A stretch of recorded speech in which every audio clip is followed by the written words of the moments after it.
stuff. Yeah. Speaking on healthcare, Trump recently signed an executive order to lower drug prices. No, How do you feel about that? You believe what you saw in the paper? Not quite. There's no way you've been living in Vermont for 50 years. That accent's not going nowhere.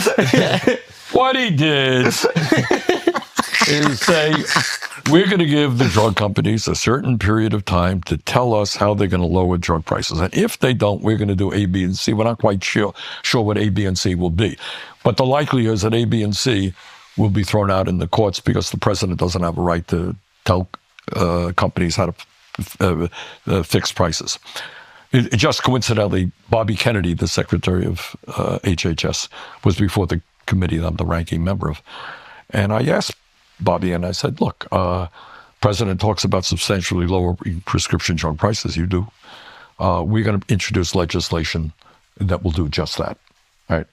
And will you work with me? He said they will. So to answer your question, the president talks a lot. Don't believe what he says.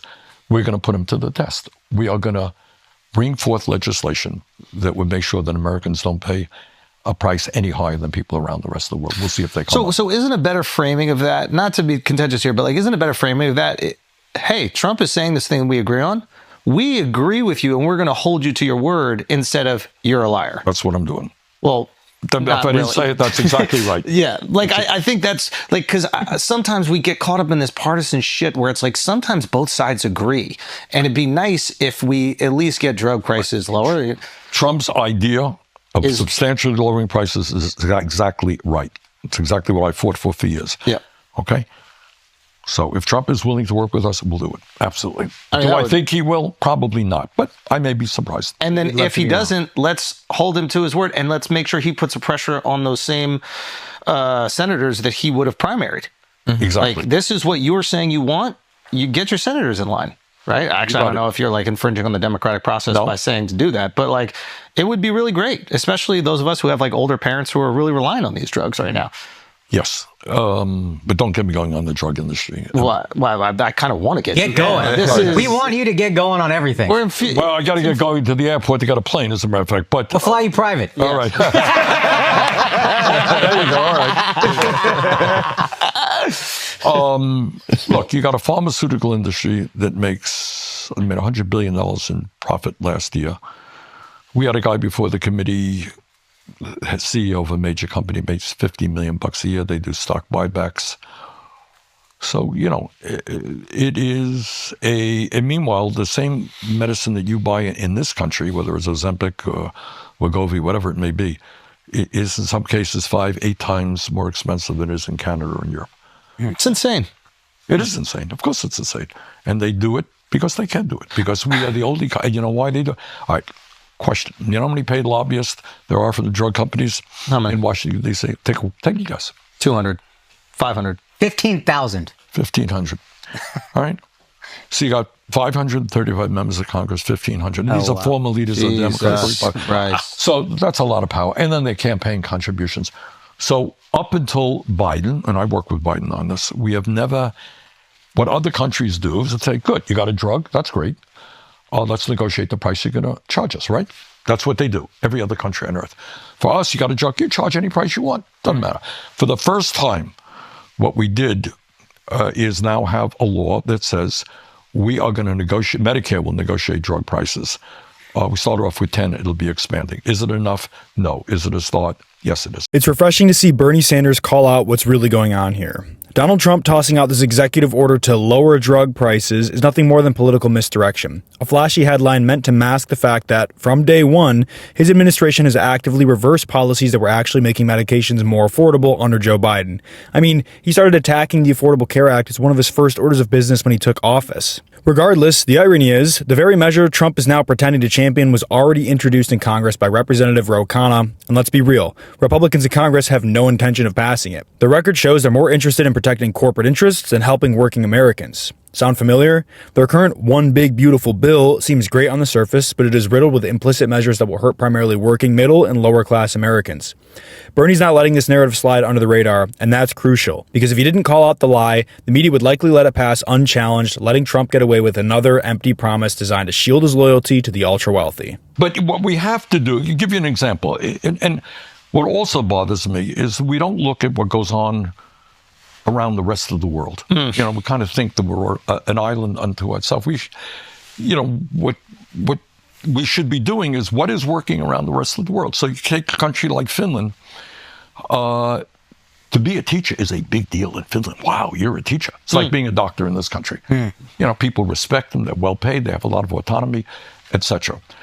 But all that I'm saying here is that if you look at the fundamental institutions in America, healthcare, education, childcare,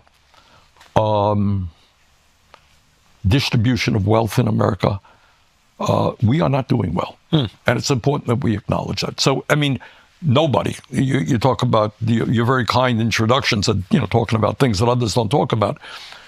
How many people will talk about the reality that Elon Musk himself owns more wealth than the bottom 52% of American households?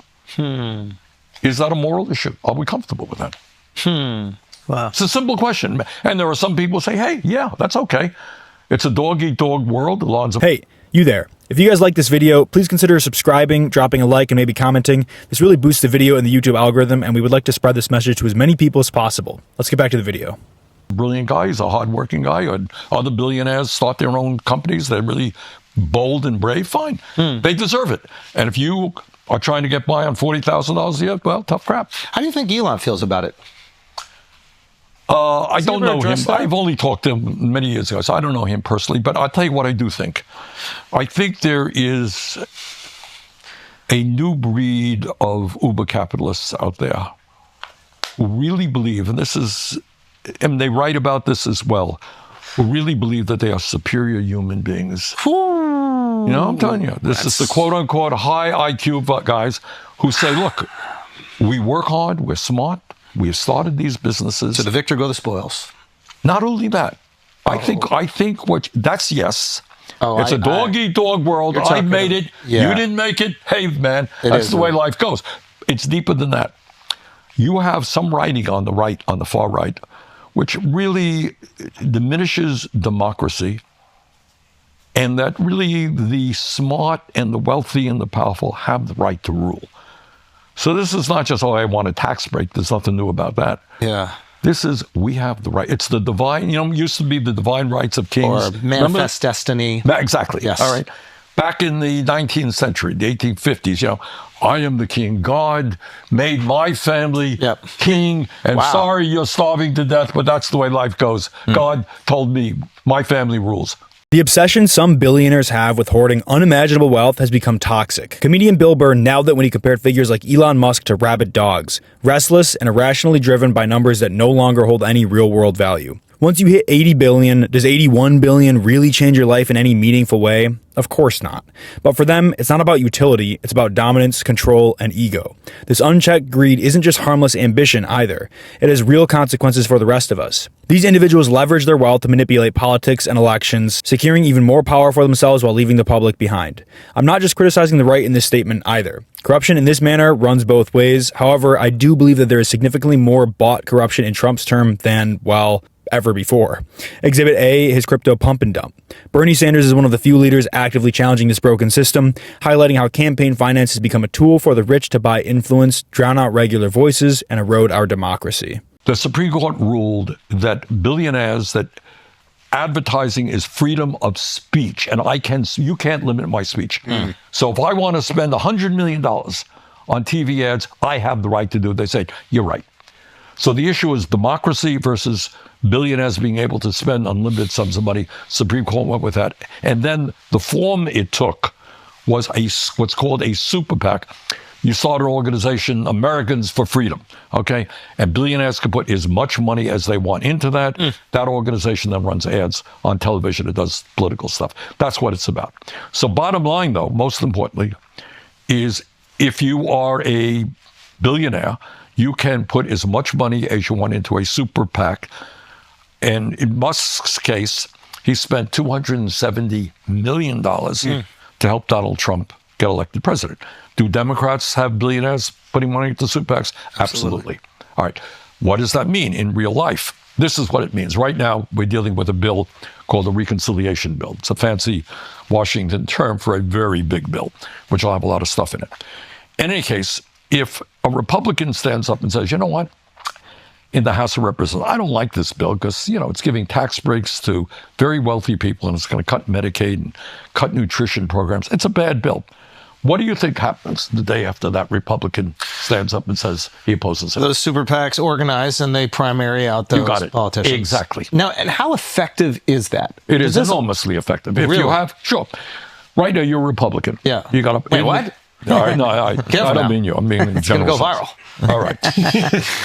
So you have two elements. Trump is enormously popular within the Republican base. Yeah. Elon Musk has unlimited sums of money, right? Double whammy. It might sound obvious, but we need more leaders like Bernie. People who won't shy away from tough conversations or independent media platforms where real dialogue can happen. Politicians like Pete Buttigieg have done a great job connecting with audiences longer, more thoughtful formats, but we can't just rely on a few voices. We need a broader movement of Democrats who are willing to step out of the usual political echo chambers and engage with people every day, on podcasts, town halls, and digital spaces, where these ideas can breathe. Short clips are powerful, but deeper conversations have the power to shift perspective in lasting ways. Bernie is setting that example. If you believe in that approach, stick with us. Subscribe, give this video a like, and if you made it to the end, leave a comment letting me know your thoughts. Let's keep this conversation going. Peace.